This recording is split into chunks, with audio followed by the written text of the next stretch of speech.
This is In the Making, and I'm Teresa Au. I'm so excited to be bringing you this podcast with intimate stories and life lessons from the creator economy. On In the Making, you'll hear from content creators, communicators, marketers, designers, and the folks who do a little bit of everything, the slashies. So join me every 2 weeks for revealing and honest conversations where we get to find out together how these creators overcome the challenges of being small business owners and creatives at the same time. Thanks so much for being here with us, and let's get started. Today, I have the immense pleasure of speaking with Phil Pallen. Phil is a personal branding expert and keynote speaker with a global following.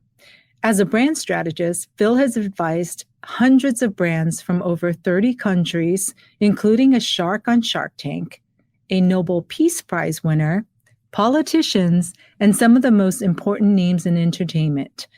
His unconventional approach to digital marketing and his talent for social media makes him a must-follow on Instagram and TikTok.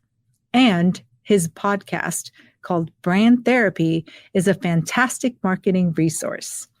Phil also frequently appears as an expert contributor in media outlets around the world, including CNN, Access Hollywood, and the Daily Mail.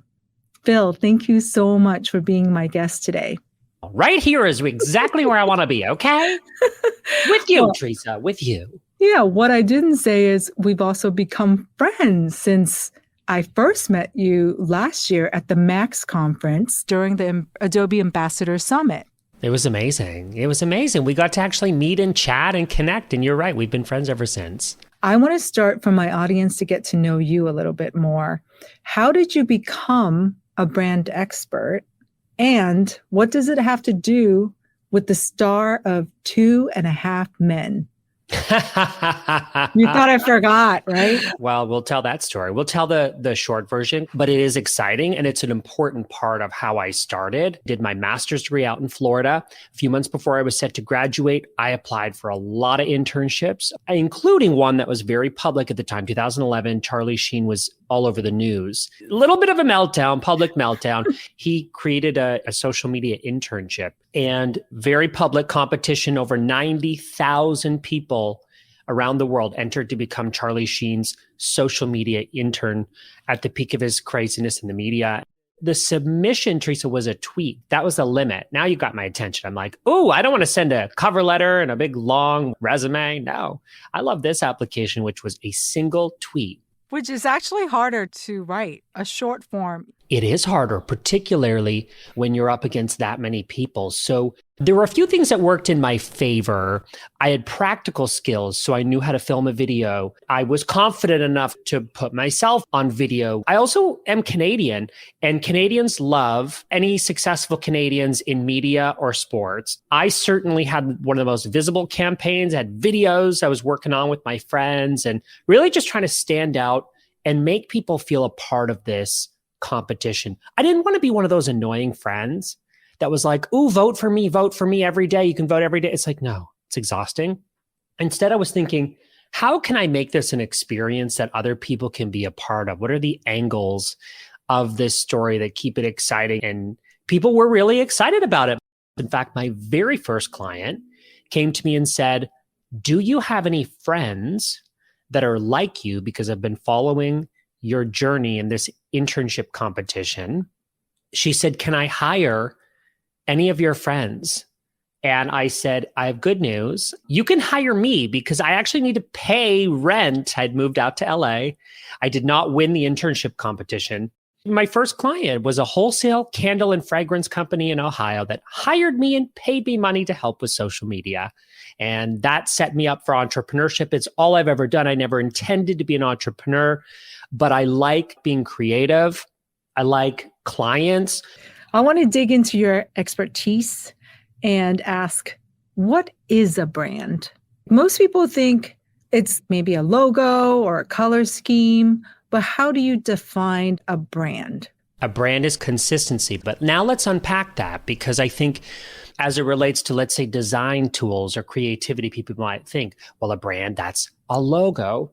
Really, a logo is only one element of it. I think a brand is handled, I guess, in three stages. So positioning your brand, thinking about what are your goals, thinking about what are your competitive advantages? How are you different than other people? What language do we use to sum all of that up? That would be that first stage, really. Then when we feel good about how we're positioned, being able to sum up your brand in a sentence. I'm a brand strategist and a content creator that helps people and companies position, build, and promote their brands. So I even sharing my process in my one sentence that I use to describe who I am and why people should care. This is now when we talk about a logo, but I would call that a brand identity, which includes logos, color palette, typography selection, how your brand will show up on web and print. And then I would incorporate in there as well, photography, a good photography in the brand build. And then our web presence, which could be a website, it could be a LinkedIn profile, it could be a lot of different ways that we decide to position ourselves. And that final stage would be promote. How do we stick a for sale sign out front of that house and take it to market? What do creators in particular need to know about branding that might be totally different from the more traditional branding for a product or a store or even like a corporation? I've worked with startups and corporations over the years, but branding people is my specialty. I love that I can listen to someone's goals and actually use personal branding as a way to manifest those goals. So this isn't just about making something look pretty on the internet. What makes you great? What makes you different? Who do you call when you need someone who, can show you how to choose a color palette, etc.? What's the difference between branding and marketing? The truth is, I don't think of them as separate entities. I think about like a little target. If we're playing darts, right? You're trying to get as close as possible to that middle point, which is how we describe to someone who you are and really why they should pay attention to you instead of someone else. So branding is the language, the visuals we use to describe that. Marketing is really the path or the paths that we take to get in front of our ideal audience. So you also talked about photography. Talk to me about what makes good photography. I always come back to this analogy of consistency, this idea that like what we're building online should represent who we are in real life. And photography is a little bit like the outfit, the makeup, the hair, all the energy you put into showing up in real life to go meet a friend, to go pitch to investors. All of us in real life put some kind of effort into how we show up in real life when we interact with people.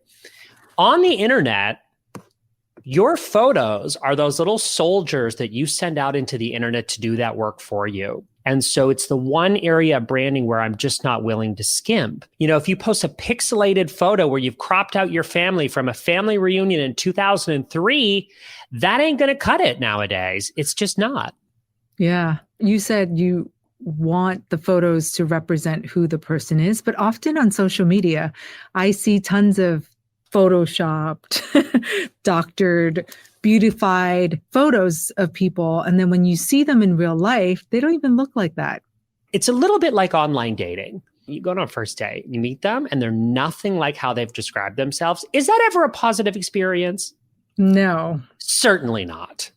And it really goes for anything. I think it's the same, though. I think now we juggle two versions of ourselves, the in-person experience and the online version. I think we all win when those two experiences are consistent and true. I have clients that have hired me, paid me money to go through the exercise of branding. And sometimes when it comes to the photo part, they are very self-conscious, or they say, can we do this at the end? Or can we get around taking photos?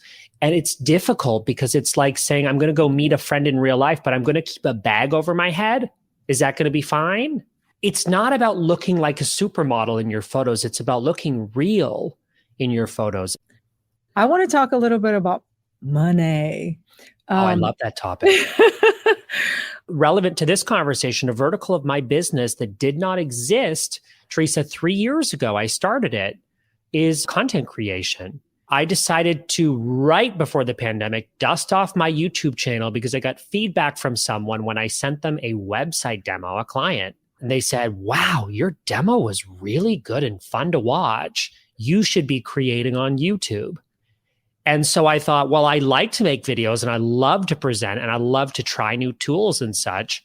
I made a YouTube channel just to try it out, or just to have an outlet to create content in a format that I really enjoy, that fulfills me. Mm-hmm. The way that I make the majority of my money as a creator is through brand partnerships. So a brand will pay me because they feel confident in my ability to communicate about the platform that they have in a positive, informative, entertaining way. And I hit 6 figures last year in this vertical that did not exist 3 years ago. $0 3 years ago. Wow. But you said, let's talk about money, honey. So we're talking about money. That's awesome. According to McKinsey, selling via social media is a small but rapidly growing segment. And by 2025, the social commerce sector is expected to swell to nearly, are you ready for the number? I'm ready. $80 billion. Wow. $80 billion in the US, and to more than $2 trillion globally. If my listeners started a business on social platforms or are planning to, do they even need a website, Phil? Is social only the way of the future? Because, I buy stuff on Instagram a lot. I have to confess. So do I. I see the ads and then I'm like, oh, buy here now or whatever. They make it so easy. Well, yeah. Do people need a website? Let's answer that question first. I think websites are still incredibly valuable, if not solely for the output. Honestly, the exercise of making one is really important for the success of someone's business. Putting into language who you are and why people should care. That's hugely beneficial. So when I'm working on a website with a client, we've already got photos, we've got a brand identity. When we're working on a website, we're deciding, what are your services? What is the language we use? How many services do you have? What do we want to focus on? You are an Instagram expert. So we all want to know, what should we post? What should we not post? When should we post? And why should we post? Yeah, it's a lot of questions. Some are more important than others. So let's prioritize here. How often do I post? Probably 3 times a week on average. I do try to create systems for myself so that, for example, I'm not just posting sponsored content all the time. I have branded templates that I've created for myself in Adobe Express that enable me to create different types of content quickly. So if you go to my profile, you'll see there are text-only carousels. I can make those the fastest. And if I've already gone through the process of creating a YouTube video where I share 3 tips, 5 tips on something, I can easily, on a day when I don't even have to film, just paste over that information so someone can collect it or grab a piece of it on Instagram. So if I set myself up to only post photos or reels where I'm on camera, let's say every day, that wouldn't work for me. I'd post a lot less. Do you use the Adobe Express scheduler to plan your posts, or do you do it on the spot? Mix of both. I'd say 80% of the time I do it in real time. I need the pressure to post day of. I like it. But yeah, that's certainly not what I recommend to someone who doesn't have the time or isn't sitting at their desk in the day to do it. It's always better to plan. Make your post. Don't strive for consistency. Strive for joy, which is also something you brought up. I think that's a really cool perspective. I would even take that a step further and say, be selfish about social media. Yes, it's important that your followers get something of value from you, but what do you get of value from content creation as a practice? Let me give you an example. If I go to make a YouTube video next week, I can choose a topic, Teresa, for a video that I'll post on Wednesday on a topic that I want to learn more about. Anyone who connects with me on Instagram knows I travel a lot. So I won't otherwise have the time to just casually research something. But if it's content that I'm creating, then it forces me, or at least it gives me that opportunity to actually learn more about that thing that I want to learn about. So for me, content creation is how I learn. It's how I educate myself on trends and things out there that I want to know about and share with others. So for someone that's just starting out or not an expert regarding Instagram, when should they post? Is there a certain day or week? So my answer to someone that's not an expert on Instagram is to not worry about those questions. My answer is build a system, a content plan that is sustainable for you. So I get a lot of clients. I'll be like, oh my God, I'm going to post every day, and then it goes, you post every day for a week and then you post 0 times the next week. That's not consistent. I would rather you post 2-3 times a week and do that for a couple months or longer than to go all in and then disappear. You have to post regularly. I'm also trying to do that, but it's hard. It's just hard, but it's achievable. When you post matters less than ever before, just because of, the way the algorithm works. Essentially, when you post, Instagram's or any social media platforms watching closely to see in the small pool that your post is shown to, let's say it's shown to 20 people. If 10 people or 15 people reply or engage on that post, then it's going to be seen by a much wider group of your followers. But a misconception nowadays, this is important to know if you're a beginner, your post is not guaranteed to be seen by everyone who follows you. The algorithm is designed to edit that and only show what it considers to be meaningful for that person. So it's much more important, to keep up your content plan, to be fulfilled by the content that you're creating so that you're enticed to keep doing it.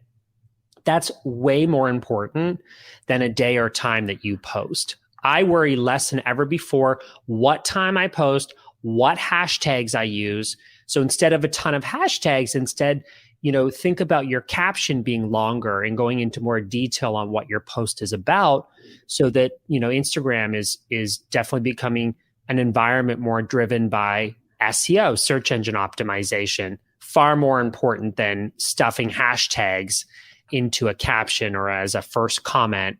Much more important that I think we take a step back and go, how can I create a system for myself that brings me joy? That's way more important. Mm-hmm.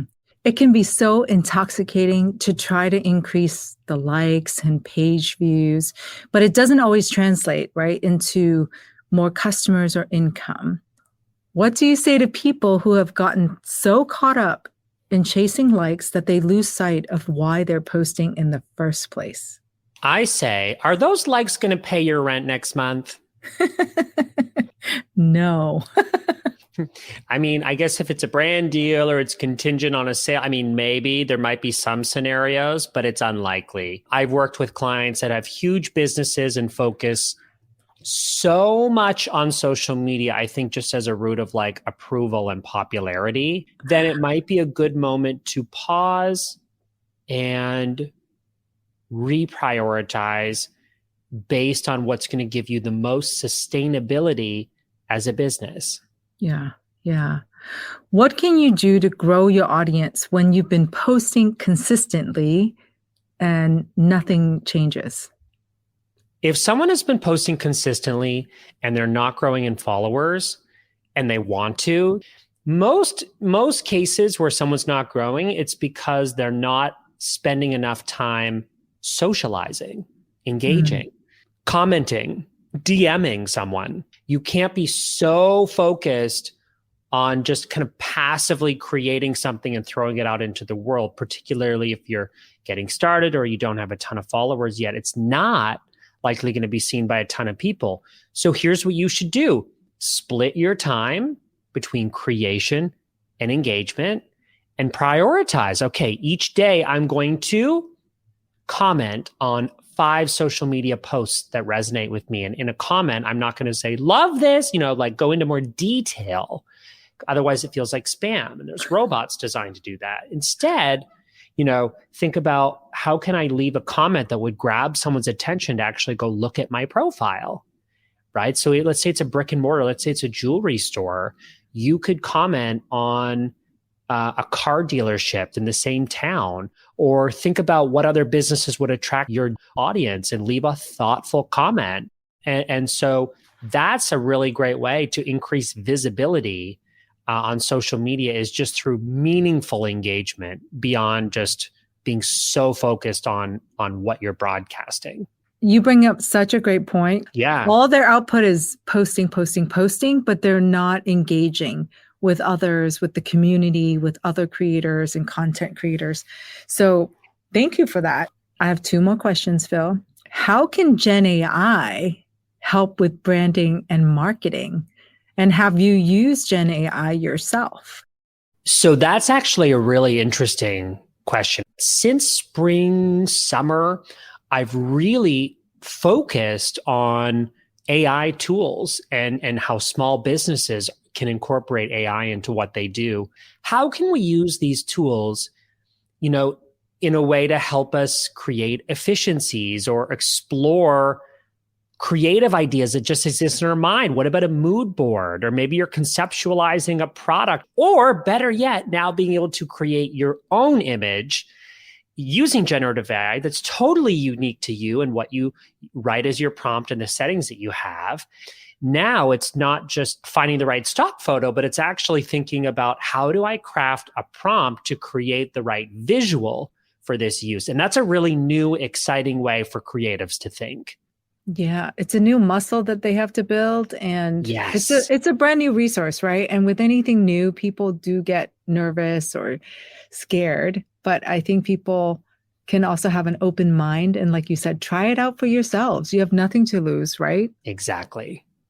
Yeah. Tell me one word that's going to guide you for the rest of 2023. Sort of like a vision word that's top of mind for you. It's focus. Really staying true to ourselves. Who are we? Really staying true to what matters in our careers and in our businesses, what fulfills us. Well, you know what you're doing. You're true to yourself. You're so authentic. I think authenticity is really a big word for me. And thank you so much for being a guest, and continue to be fabulous. Thank you so much, Phil. Thank you for having me. A tremendous thank you to Phil Pallen for joining me today. I had such a fun and eye-opening conversation with him. His fresh and positive take on brand building definitely inspired me to think more about my own social media presence. And his invaluable insights regarding online marketing for small businesses and independent creators are something you can start using today. The key takeaways that stood out to me were: 1. Consistency is key. A brand is all about consistency of language, design, and style across platforms. 2. Personal brands are based on self-awareness. Have a goal in mind and make sure that your brand reflects that vision. Be authentic to who you really are. 3. Repurpose content across platforms and formats. Make it easy for yourself. Posting regularly isn't as hard if you have templates and content ready to go. 4. If your following isn't growing, you're not socializing enough. Don't just put out content. Be part of a community. You have to engage. This is In the Making, and I'm Teresa Au. I'll be back with a new guest and new inspiration from the creator economy every 2 weeks. So please take a few seconds to subscribe to this podcast. And if you like this episode, be sure to give us a rating and a review in your podcast app. We're brand new, so we'd really appreciate it if you would share this show with all of your friends, family, and colleagues. Thank you so much for listening, and I'll see you all in a fortnight.